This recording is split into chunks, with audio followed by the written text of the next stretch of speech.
তুমি জান্নাতের কোন দরজা দিয়ে যেতে চাও? কমেন্টে অবশ্যই জানাও। জান্নাতের 8টি দরজা আছে। প্রথম দরজা বাব আল জিকির। এই দরজা দিয়ে সেই সব মুসলমান প্রবেশ করবে যারা আল্লাহর জিকির করে।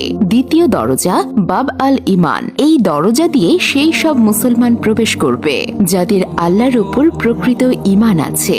তৃতীয় দরজা বাব আল কাজিমিন। এই দরজা দিয়ে সেই সব মুসলমান প্রবেশ করবে যারা রাগকে নিয়ন্ত্রণ করতে পারে এবং অন্যদের ক্ষমা করে। চতুর্থ দরজা আল হজ। এই দরজা দিয়ে সেই সব মুসলমান প্রবেশ করবে যারা আল্লাহর সন্তুষ্টির জন্য হজ করেছে। পঞ্চম দরজা আল রায়ান। এই দরজা দিয়ে সেই সব মুসলমান প্রবেশ করবে যারা আল্লাহর জন্য রোজা রাখে। ষষ্ঠ দরজা আল সাদাকা।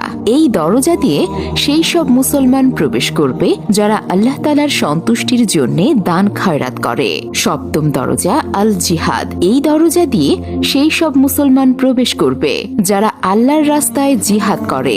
অষ্টম দরজা আল সালাত। এই দরজা দিয়ে সেই সব মুসলমান প্রবেশ করবে যারা নামাজের ব্যাপারে নিয়মিত ছিল।